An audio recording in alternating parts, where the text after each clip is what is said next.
Hello അസ്സലാമു അലൈക്കും. ഇന്ന് ഞാൻ വന്നിട്ടുള്ളത് നല്ല ടേസ്റ്റിയും അതുപോലെ എളുപ്പത്തിൽ തയ്യാറാക്കിയെടുക്കാൻ പറ്റുന്ന ഒരു അറേബ്യൻ ഡെസേർട്ടുമായിട്ടാണ് ലുക്കൈമാത്ത്. അപ്പോൾ ഇതെങ്ങനെ തയ്യാറാക്കുന്നതെന്ന് നോക്കാം. അതിനാദ്യം ഒരു കപ്പ് മൈദ ഇട്ട് കൊടുക്കുക വലിയൊരു ബൗളിലേക്ക്. പിന്നെ 2 ടേബിൾ സ്പൂണ് കോൺഫ്ലവർ. പിന്നെ വേണ്ടത് 2 ടേബിൾ സ്പൂണ് തൈര്. ഇനി ഇതിലേക്ക് ഈസ്റ്റ് ചേർത്ത് കൊടുക്കാം. ഞാനിവിടെ ഇൻസ്റ്റൻറ്റ് ഈസ്റ്റാണ് ചേർക്കുന്നത്, 1 ടീസ്പൂൺ. നോർമൽ ഈസ്റ്റും ചേർത്ത് കൊടുക്കാം, ജസ്റ്റ് കുതിർത്ത് ചേർത്ത് കൊടുത്താൽ മതി. പിന്നെ 1 ടേബിൾ സ്പൂൺ ഷുഗർ ഇട്ട് കൊടുക്കാം. പിന്നെ ആവശ്യത്തിന് ഉപ്പ്. ഇനി ഇതിലേക്ക് വെള്ളം ചേർത്ത് കൊടുക്കാം. ഞാനിവിടെ 1/4 കപ്പ് വെള്ളമാണ് ചേർക്കുന്നത്. ചെറുതായിട്ട് ചൂടുള്ള വെള്ളം ചേർത്ത് കൊടുത്താൽ മതി. എന്നിട്ട് ഇത് നല്ലോണം മിക്സാക്കി കൊടുക്കുക, കട്ടയൊന്നും ഇല്ലാത്ത മിക്സാക്കി കൊടുക്കുക. ഈ ഒരളവ് കറക്റ്റ് പാകമാണ്, മെഷർമെൻറ്റ് കപ്പിൽ തന്നെയാണ് ഞാൻ എടുത്തത്. ഇനി ഇത് പൊങ്ങാൻ വേണ്ടി മാറ്റി വെക്കണം. ഒരു 1-2 മണിക്കൂർ ഇത് മാറ്റി വെക്കാം മൂടി വെച്ച്. ഇത് ഡബിൾ സൈസായി കിട്ടണം നമുക്ക്.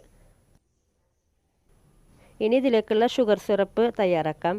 ഞാനിവിടെ 1 കപ്പ് ഷുഗർ ഇട്ട് കൊടുത്തിട്ടുണ്ട്. ഇനി ഇതിലേക്ക് 2 കപ്പ് വെള്ളം ചേർത്ത് കൊടുക്കാം. പിന്നെ ഫ്ലേവറിന് വേണ്ടി ഞാനിവിടെ ഏലക്കയാണ് ചേർക്കുന്നത്. 3-4 ഏലക്ക ചേർത്ത് കൊടുത്താൽ മതി.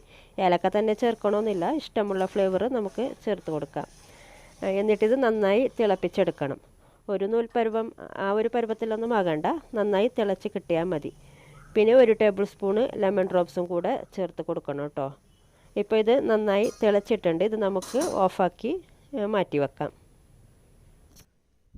ഇപ്പോൾ നമ്മുടെ മാവ് റെഡി ആയിട്ടുണ്ട്. ഞാൻ ഇടയ്ക്ക് നോക്കിയിരുന്നു, എനിക്ക് 2 മണിക്കൂർ വേണ്ടി വന്നു ഇത് ഫെർമെൻ്റായി കിട്ടാൻ. നല്ല ചൂടുള്ള ക്ലൈമറ്റ് ആണെങ്കിൽ 1 മണിക്കൂറിലൊക്കെ കിട്ടുമായിരിക്കും. ഇത് നമുക്കിനി ഫ്രൈ ചെയ്തെടുക്കാം.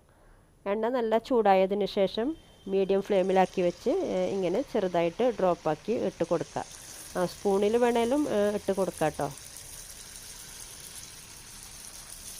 എന്നിട്ടിത് ഒരു പാകം മൊരിയുമ്പോൾ ഒന്ന് തിരിച്ചിട്ട് കൊടുക്കണം.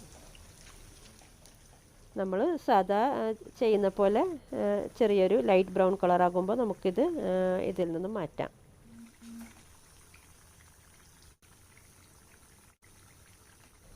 ഇതുപോലെ തന്നെ ബാക്കിയുള്ള മാവും നമുക്കിങ്ങനെ ചുട്ടെടുക്കാം. ഇത് നമുക്ക് നേരത്തെ തയ്യാറാക്കി വെച്ച ഷുഗർ സിറപ്പിലോട്ട് ആക്കി കൊടുക്കാം. ഷുഗർ സിറപ്പ് എല്ലാ ഭാഗത്തും പിടിക്കുന്ന വിധത്തിൽ ഒന്ന് ഇങ്ങനെ ആക്കി കൊടുക്കുക. ഇതൊരു 10 മിനിറ്റ് മൂടി വെച്ച് നമുക്ക് മാറ്റി വെക്കാം. ഇതിപ്പോൾ 10 മിനിറ്റ് ആയിട്ടുണ്ട്. ഇതിപ്പോൾ നല്ലോണം ഷുഗർ സിറപ്പ് ഇതിൽ പിടിച്ചിട്ടുണ്ട്. ഇത് നമുക്കിതൊരു പ്ലേറ്റിലോട്ട് മാറ്റാം. ഞാനിവിടെ ഡെക്കറേറ്റ് ആക്കാൻ വേണ്ടി വെളുത്ത എള്ള് ജസ്റ്റ് സ്പ്രെഡാക്കി കൊടുക്കുന്നുണ്ട്. ഇത് നമുക്ക് ഇങ്ങനെ വേണേലും കഴിക്കാം, അല്ലെങ്കിൽ ഷുഗർ സിറപ്പിൻ്റെ കൂടെയോ ഡേറ്റ് സിറപ്പിൻ്റെ കൂടെയോ ഡിപ്പാക്കി കഴിക്കാം. Thank you.